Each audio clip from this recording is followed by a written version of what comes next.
안녕하세요. 저는 결혼 3년 만에 이혼을 한 30대 여성이에요. 혹시 여러분은 사주나 운세 믿으시나요?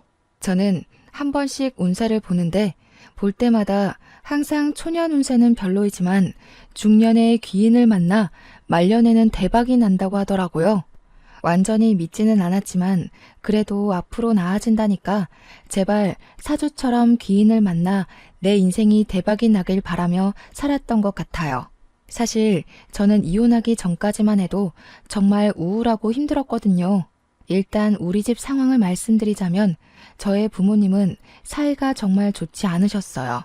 두 분이 정말 하루가 멀다고 매일 싸우다가 제가 20살이 되던 해에 이혼하셨죠. 그리고 저는 엄마와 둘이서 살고 아빠는 이혼하고 얼마 되지 않아 재혼하시며 연락이 되지 않았어요.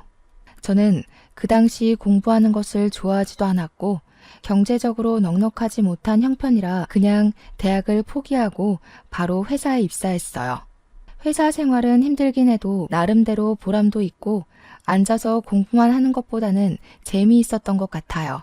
그렇게 재밌게 일을 하다가 회사 동료의 소개로 남편을 만났고 연애를 하고 결혼을 약속했어요.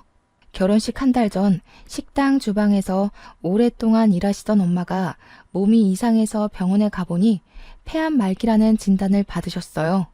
그리고 결혼식 2주 전에 엄마는 세상을 떠나셨어요. 그렇게 저는 엄마 없이 결혼식을 올렸답니다. 눈물의 결혼식을 마치고 허니문 베이비로 바로 아기를 가졌는데 제가 다니던 회사는 야근과 특근이 정말 많았어요.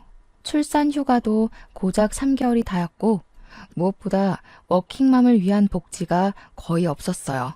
그래서 회사 여자 선배들은 결혼하고 임신을 함과 동시에 다들 회사를 관두더라고요.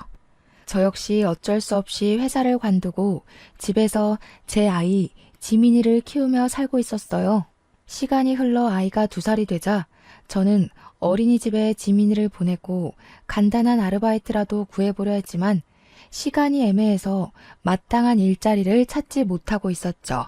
반면에 동서는 학교 다닐 때부터 공부도 잘했고 전교 회장도 몇 번 했다고 해요. 당연히 좋은 대학교에 대학원까지 나오고 복지가 엄청 좋은 회사에 입사하여 돈도 많이 벌고 있어요. 그래서인지 시댁에 다달이 용돈도 많이 드린다고 하더라고요. 게다가 어른들에게 말도 잘하고 싹싹해서 시댁 동네에선 최고의 며느리라는 소문이 자자해요. 무엇보다 친정도 부유하고 동서와 같은 동네에 살아서 아기가 아프거나 무슨 일이 생기면 언제든지 맡기고 출근을 할 수도 있어요. 제가 봐도 이렇게 동서가 잘났는데 시어머니는 저와 동서가 얼마나 비교되겠어요. 그래서 시어머니는 저와 동서를 항상 대놓고 차별했어요.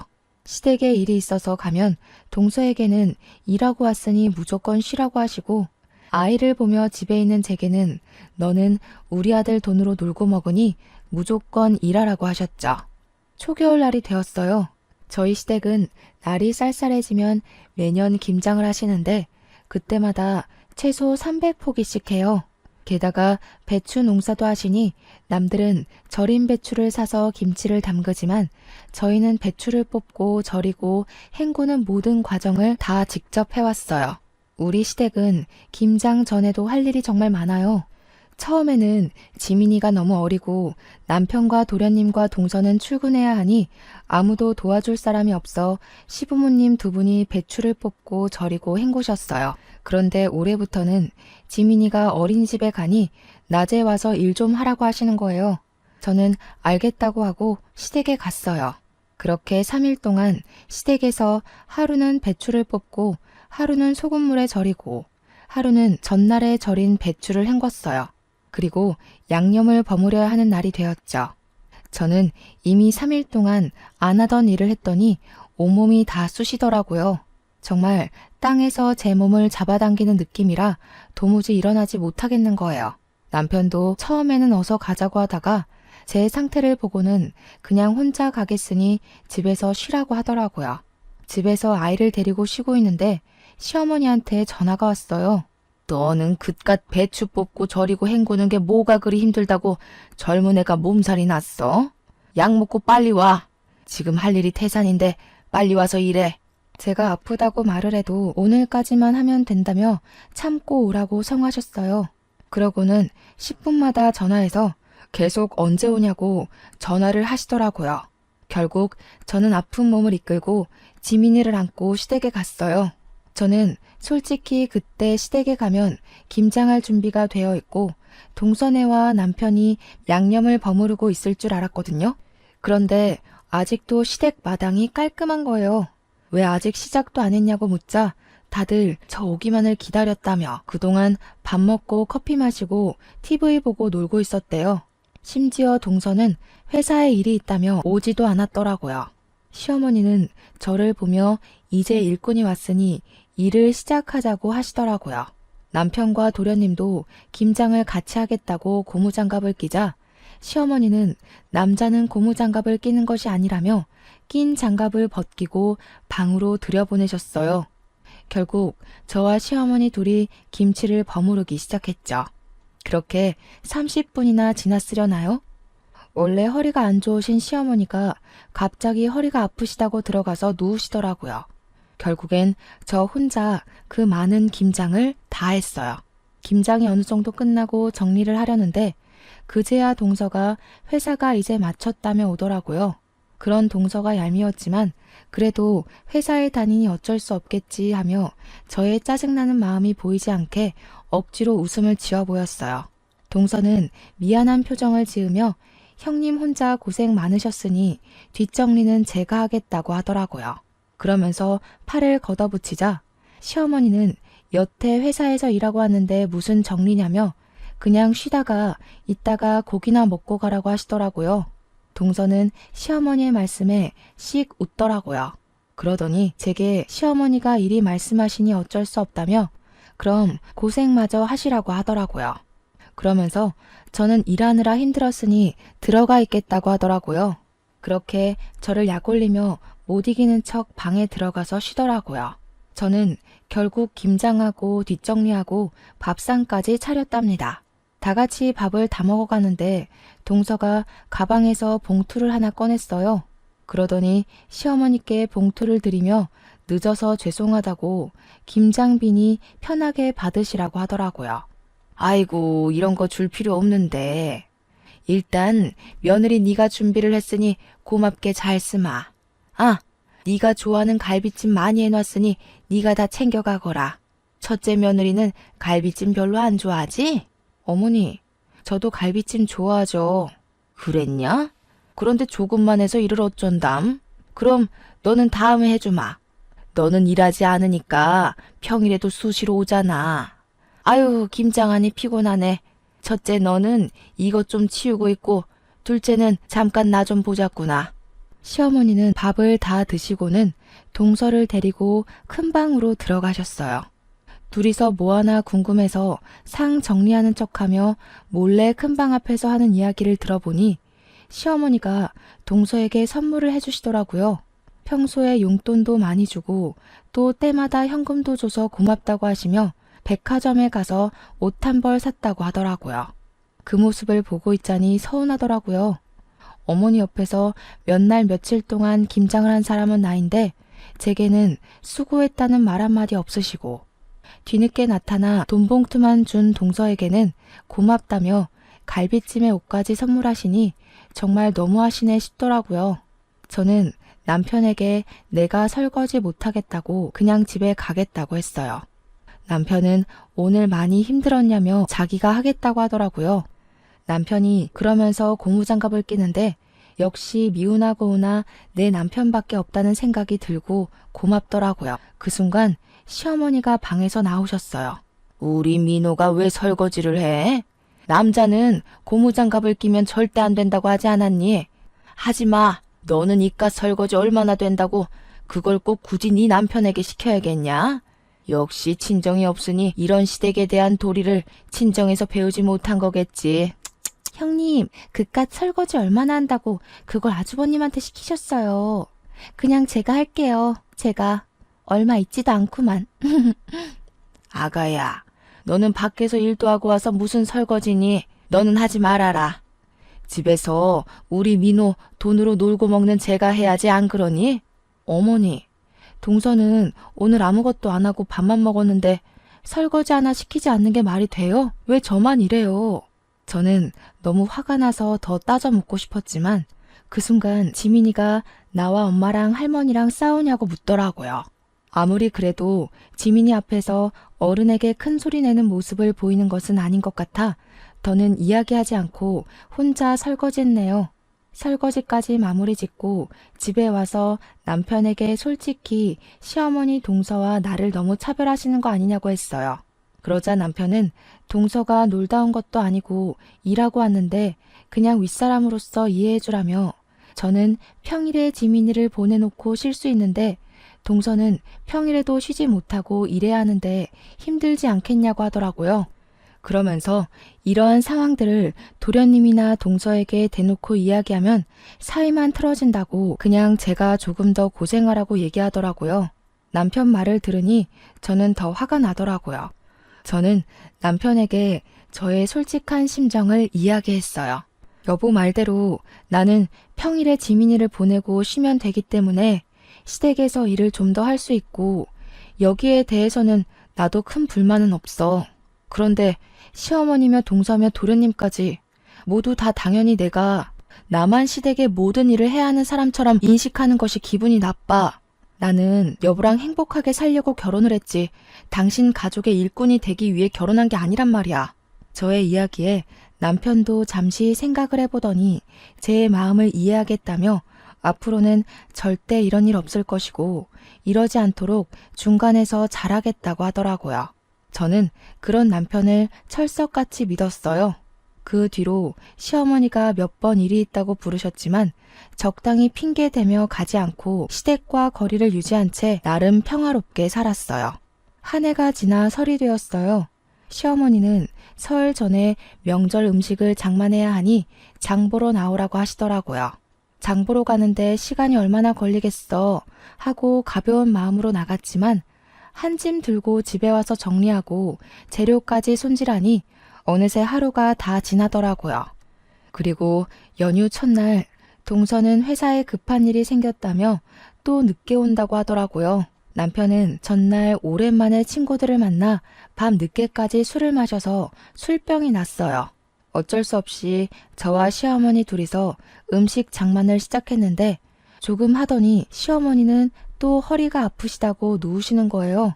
그래서 저 혼자 전을 다 붙이고 정리까지 끝내고 이제 허리 좀 펴보려는데 동서가 늦어서 죄송하다며 오더라고요. 아이고 우리 둘째 며느리 일하느라 힘들지? 밥도 아직 못 먹었겠네. 어서 밥 먹자. 첫째 너는 정리 다 했으니 어서 밥 차려라. 어머니, 저 여태 전 부치고 정리하느라 허리를 이제야 펴네요. 지금 다리에 쥐도나고 해서 민호 씨한테 이야기할게요. 여보, 들었지? 일하는 동서 배고프다니까 상 좀 차려줘. 이거 아주 큰일 날 소리를 하는구나. 너는 있는 반찬 꺼내서 상 차리는 게 뭐가 그리 힘들다고 그러니? 민호 돈으로 놀고 먹는 애가 너도 꼭 일하는 사람한테 상을 차리게 하고 싶냐? 엄마, 지희 집에서 안 놀아. 낮에 우리 지민이 어린이집 가면 집안일하고 음식하고 얼마나 바쁜데. 저녁에는 또 지민이 돌봐야지. 그러니까 지희한테 놀고 먹는 사람이라며 뭐라고 하지 마. 집에서 자기 아이 보는 게 무슨 일이니? 집안일하는 게 일이야? 됐다. 그냥 내가 상 차리마. 허리 아파서 허리 복대를 착용하신 시어머니가 상을 펴시고 반찬을 들고 왔다 갔다 하시는데 그 모습을 보자니 마음 편히 앉아있을 수가 없겠더라고요. 그래서 결국 저도 시어머니를 도와 상을 차렸어요. 그런데 시어머니가 밥을 푸시는데 남편과 동서, 도련님에게는 따뜻한 밥을 주시고 제게는 먹다 남은 차가운 밥을 주시는 거예요. 그래서 남편에게 내 밥은 차다고 이야기를 하니 자기가 찬밥을 먹겠다고 제 밥과 자신의 밥을 바꾸더라고요. 바깥일하는 민호에게 찬밥을 왜 주니? 첫째 네가 먹어. 자고로 남자는 따뜻한 밥 먹어야지 밖에서도 일을 잘하는 거야. 어머니, 저도 어제부터 음식 장만하는 거 도와드리느라 좀 힘들어요. 저도 따뜻한 밥 먹고 싶어요. 어머, 형님, 그깟 따뜻한 밥이 뭐라고. 형님 먹는 거에 욕심이 많으신가 봐요. 저번에 갈비찜도 어머니가 저만 주셔서 기분 상해 보이시더니 그렇게 먹는 거에 욕심내면 살쪄요. 동서, 그게 할 소리야? 반대로 네가 내 상황이면 넌 기분 좋겠어? 에이, 왜들 그러셔? 엄마, 그냥 내가 찬밥 먹을게. 나 원래 뜨거운 거 잘 못 먹어서 찬밥에 국 말아 먹는 거 좋아해. 첫째, 너는 집에서 남편한테 맨날 찬밥만 주니? 얘 원래 따뜻한 밥만 먹었던 앤데 너랑 결혼하더니 왜 찬밥을 찾니? 바깥 일하는 남편 좀 챙겨라. 그리고 우리 둘째야, 너는 일하다 와서 힘드니 신경 쓰지 말고 어서 먹으렴. 네가 좋아하는 갈비찜 많이 해놨으니 다 챙겨가고. 하다 이제 먹을 것을 가지고 차별하시는 시어머니가 너무 미웠어요. 여기서 제가 저 찬밥을 먹는다면 저는 그냥 찬밥을 먹어도 되는, 대접해주지 않아도 되는 사람이 되는 것만 같았죠. 손님처럼 대접은 바라지도 않아요. 그냥 아들과 평생을 함께하는 반려자로 인정해 주시기만 하면 좋겠는데 시어머니는 항상 저를 대놓고 무시하셨죠. 한결같이 저를 무시해온 시어머니, 그리고 그 옆에서 약 올리는 동서의 행동에 너무 화가 난 저는 그 자리에서 일어나 찬밥을 음식물 쓰레기통에 넣어버렸어요. 그리고 집에 가려고 짐을 다 챙기고 아이를 안았어요. 너 지금 뭐 하는 짓이냐? 감히 시어미가 준 밥을 쓰레기통에 던져? 그리고 당장 내일이 설인데 짐 싸서 어디를 가는 거야? 내일 친척들 다 오시는 거 몰라? 저는 그런 시어머니의 말씀을 무시하고 제 짐을 챙기고 아이를 안고 현관문 앞으로 갔어요. 보고 배운 게 없으니 저러지.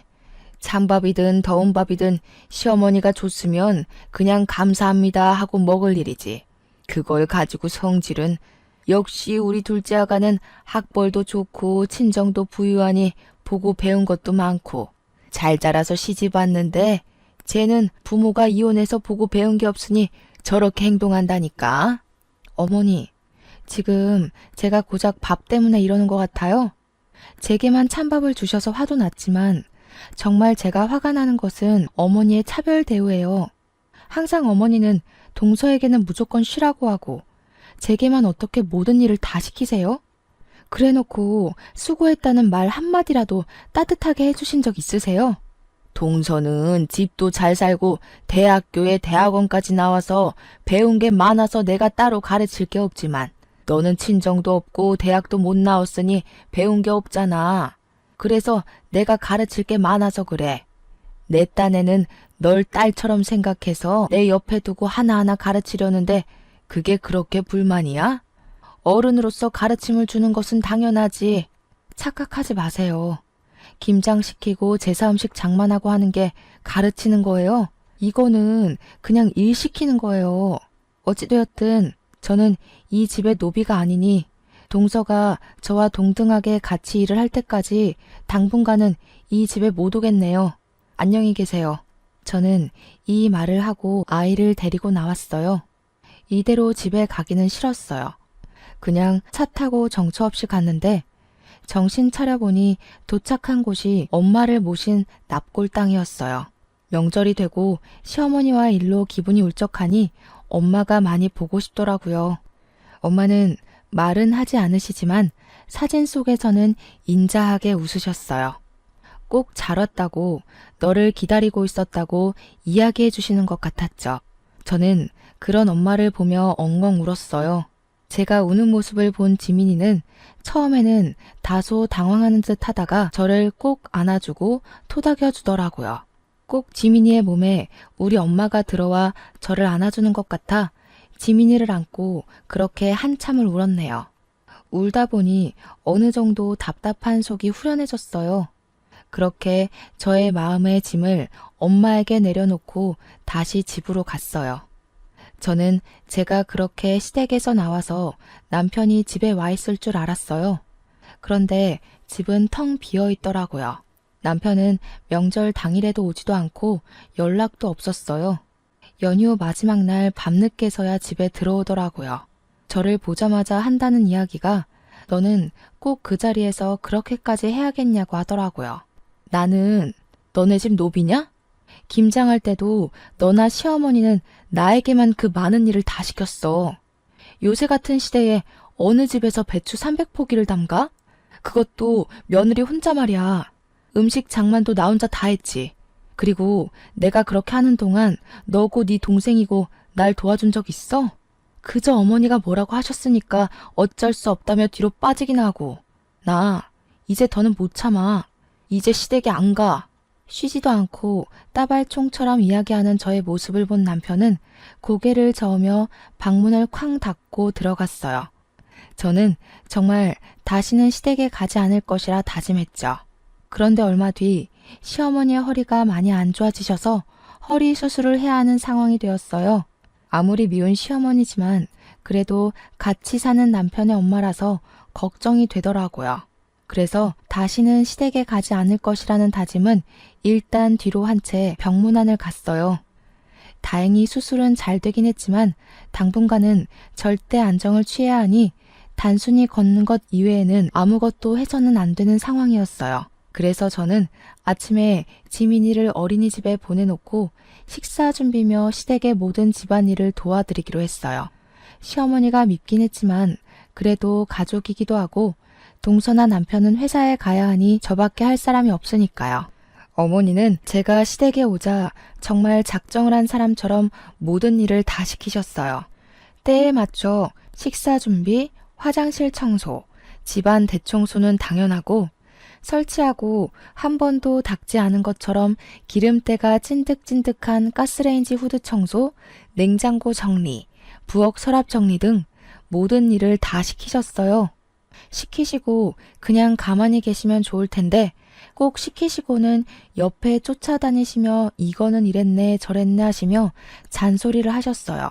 그뿐만이 아니라 시키신 일 중에 뭐 하나라도 제대로 되지 않으면 너는 이깟 집안일 하나 제대로 못하냐며 엄청나게 구박하셨어요. 그러면서 말끝마다 역시 친정이 못 사니 대학도 못 가고 배운 게 없어서 저런다며 저러니 애가 시간이 있어도 알바를 구하지 못한다며 또 뭐라고 하시더라고요. 이렇게 잔소리와 구박을 들으며 첫째 날이 흘렀어요. 다음 날, 전날 때 빼고 광내서 청소를 싹 했으니 오늘은 그냥 식사만 차려드리면 되겠다 싶어 갔는데 이번에는 제가 결혼하고 나서 한 번도 정리하지 않았던 창고를 정리해야 한다며 창고 정리를 시키시는 거예요. 창고를 정리하는데도 옆에 서서 잔소리하시고 구박하시고 제가 말을 잘 못 알아들으면 욕까지 하시는데 정말 아무리 허리가 아프신 시어머니라 해도 못 참겠더라고요.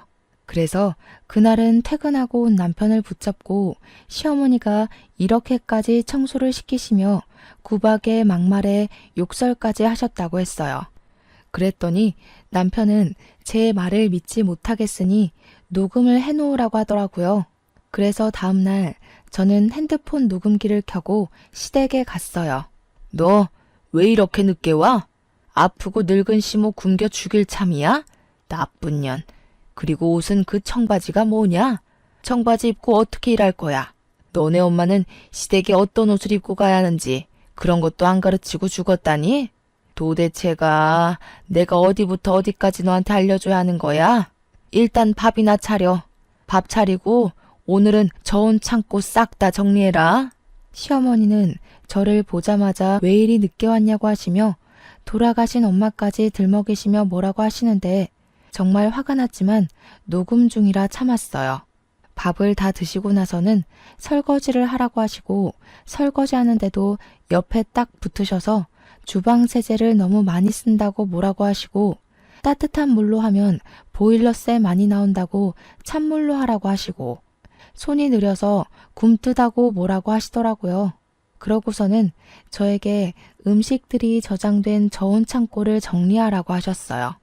그곳에는 정말 언제 넣어놨는지도 모르는 음식들이 가득했고 곰팡이 핀 음식들도 있었어요. 저는 모든 음식을 다 꺼내서 하나씩 확인하며 먹을 수 있는 음식은 다시 넣고 먹지 못하는 음식은 버렸어요. 열심히 하고 있는데 또 오셔서 제가 하는 행동 하나하나를 감시하시며 구박도 하시고 욕도 하시더라고요.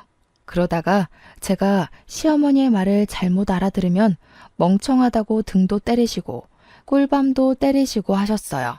중간중간에 그냥 가버리고 싶었지만 일단은 참고 녹음을 다 완료한 후에 고무장갑을 던지고 아무 말 없이 그냥 집에 왔어요. 집에 와서 온종일 녹음한 내용을 남편에게 들려주었어요.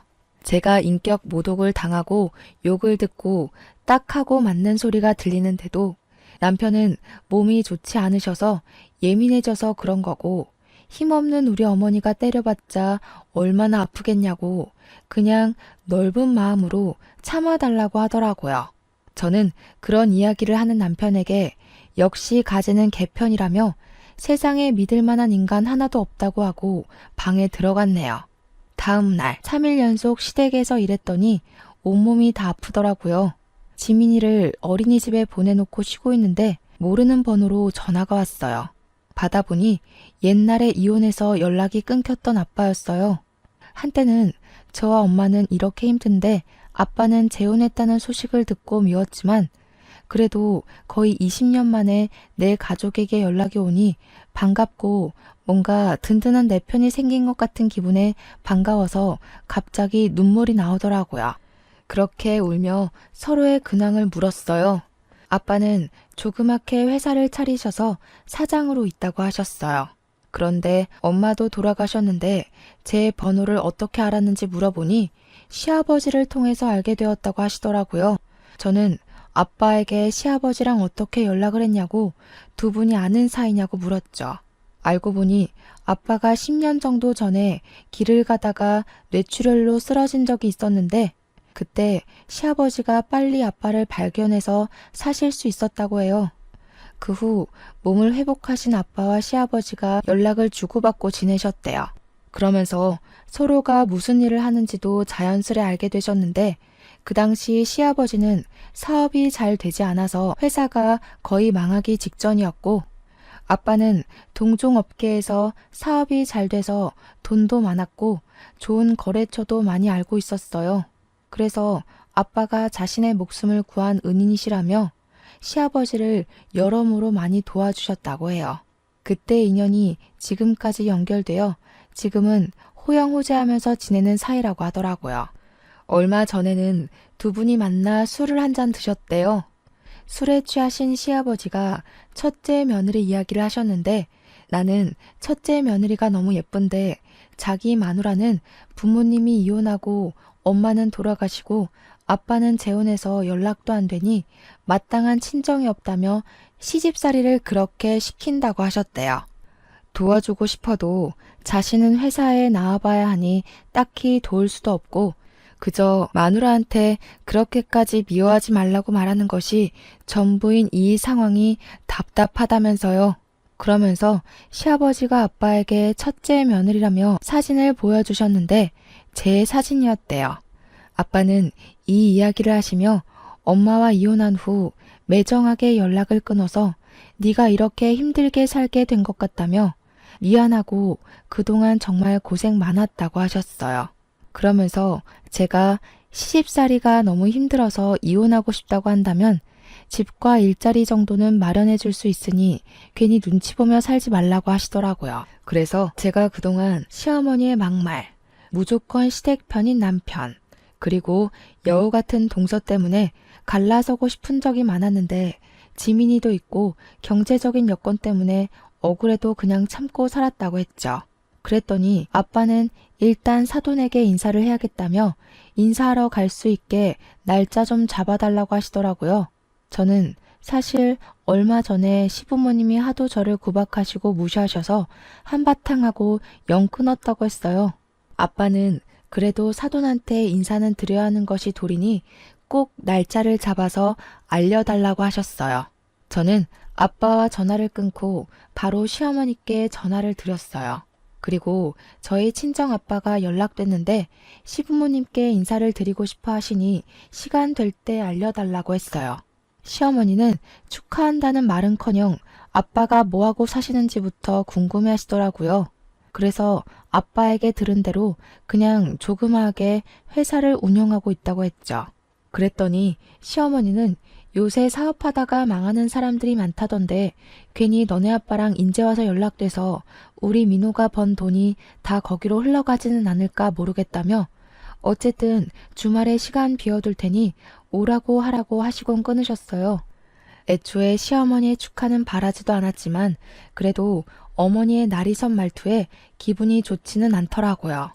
그리고 약속한 날 저는 거의 20년 만에 아빠를 만났어요.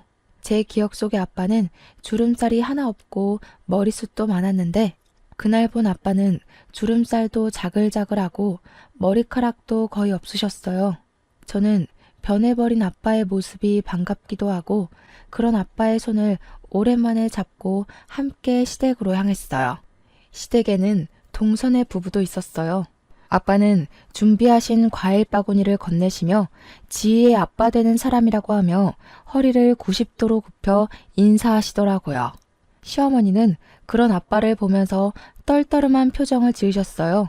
내가 허리가 아파서 음식을 하나도 못했고 둘째 며느리는 회사 다니느라 바빠서 주말에는 아무것도 못해요. 그래서 음식장만도 하지 못해서 음료수도 사둔 게 없네요. 그냥 맹물이나 한 잔 드세요. 저는 솔직히 상다리 휘어지게는 아니더라도 명색이 첫인사인데 간단한 다과라도 준비해 주실 줄 알았거든요. 그런데 이렇게 주스 한 잔도 없이 맹물만 주시는 시어머니 모습에 정말 온갖 정이 다 떨어지더라고요.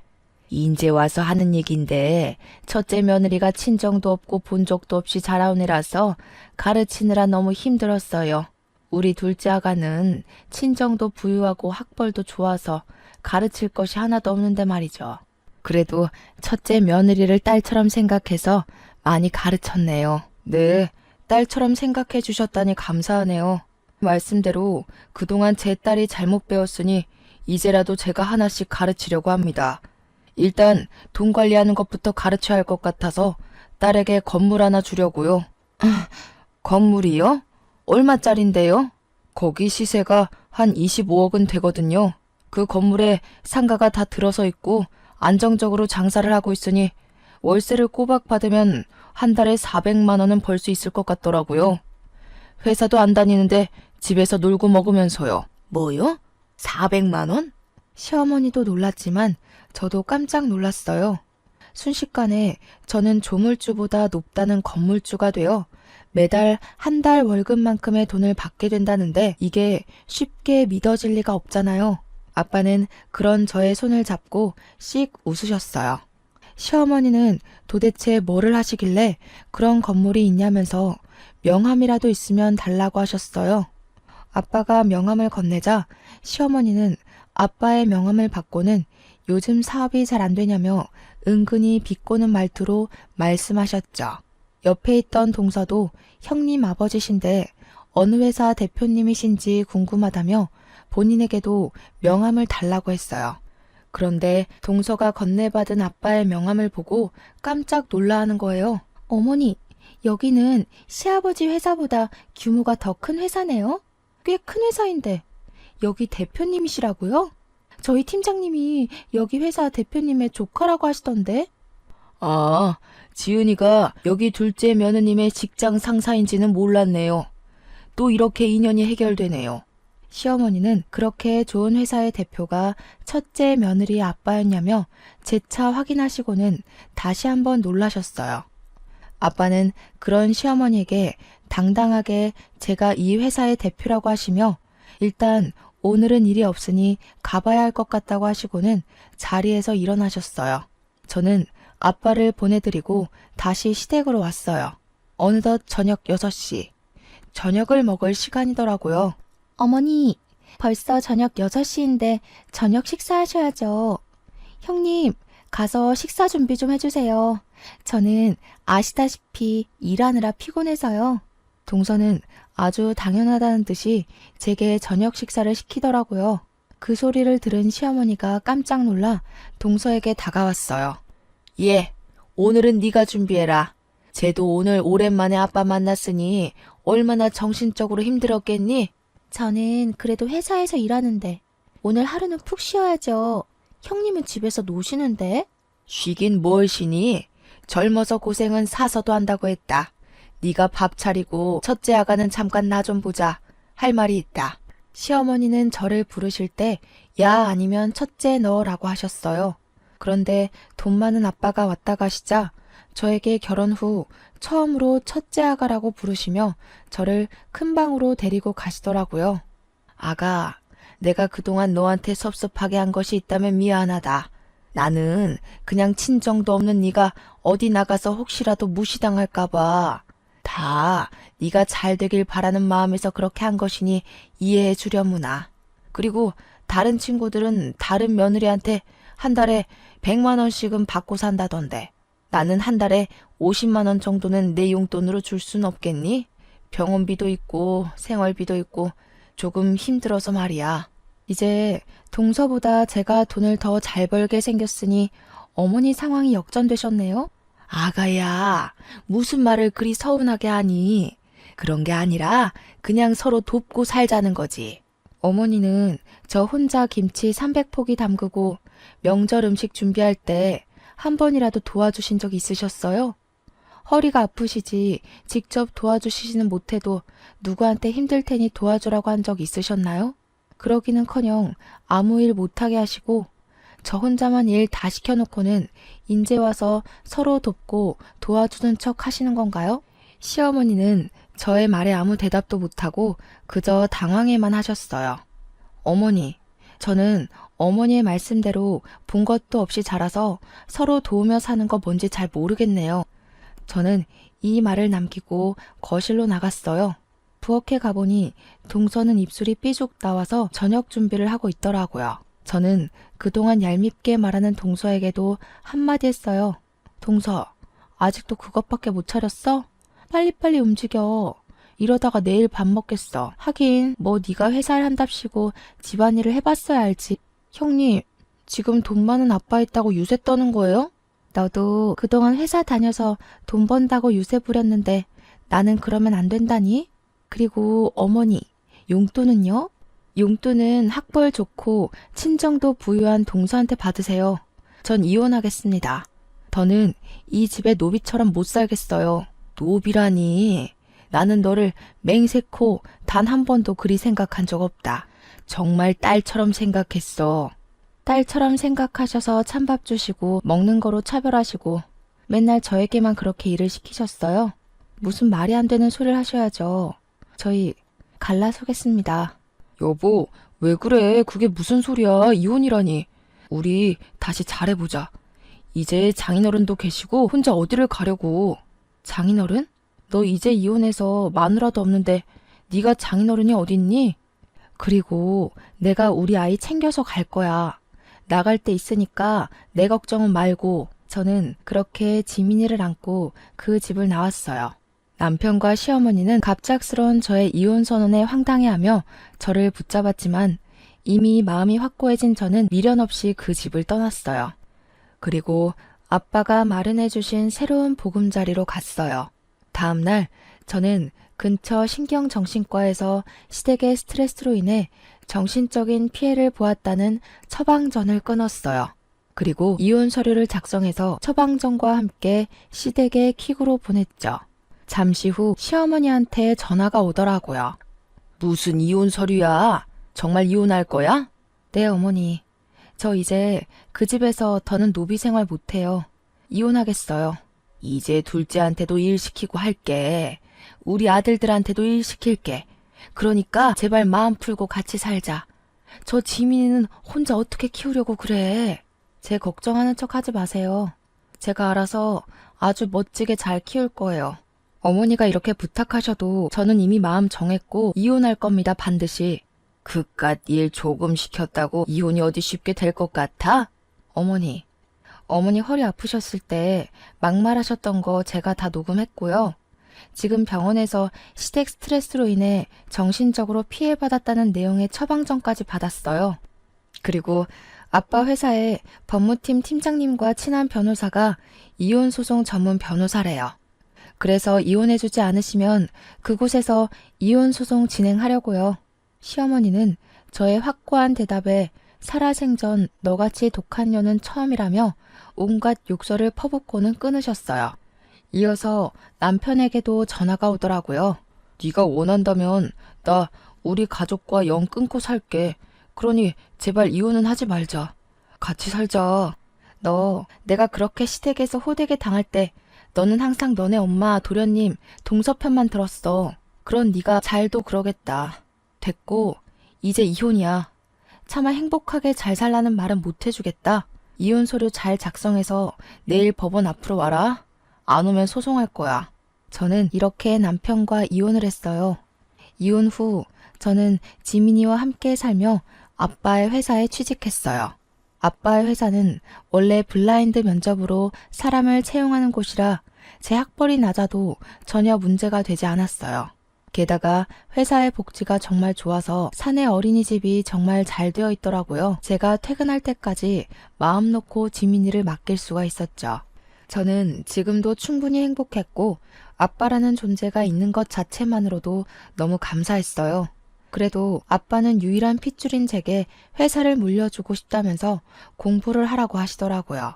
아빠의 강권에 다시 공부도 시작했어요.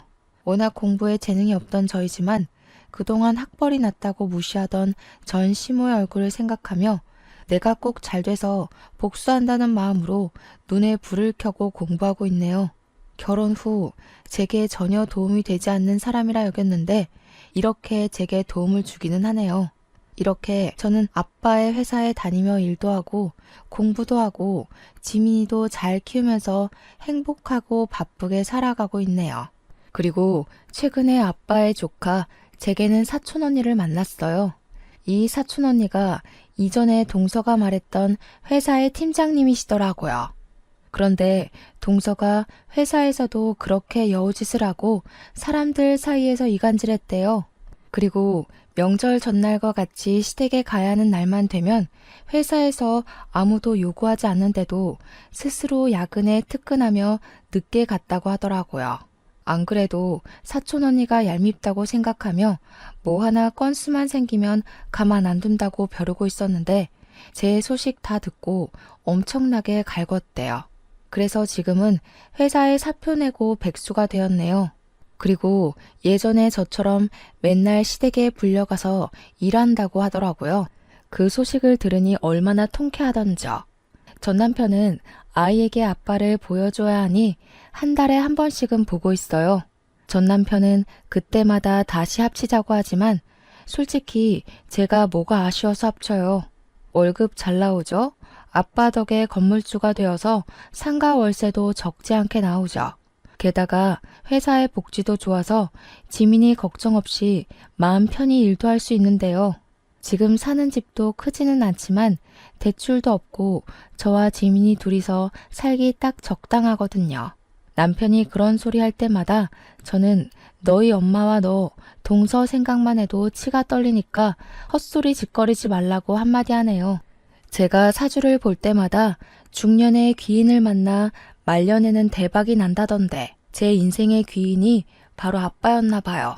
아빠를 만난 뒤로 모든 고민 걱정거리가 다 해결되고 요새는 지민이와 함께 즐겁고 바쁘게 살고 있네요. 정말 이게 꿈인가 싶을 정도로요. 지나온 날들을 돌이켜보면 결혼 전에도 결혼 후에도 정말 많이 힘들었던 것 같아요. 그래도 귀인을 만나 이제는 행복에 이르렀으니 이 행복이 쉽게 꺼지지 않고 평생 유지될 수 있도록 노력하며 살아야겠다는 생각이 드네요. 그래서 먼 훗날 하늘나라에서 가서 보고 싶은 우리 엄마를 보면 나 이렇게나 잘 살아왔다고 자랑할 수 있는 당찬 딸이 되고 싶네요. 저의 긴 사연 들어주셔서 감사합니다. 모두 행복하세요.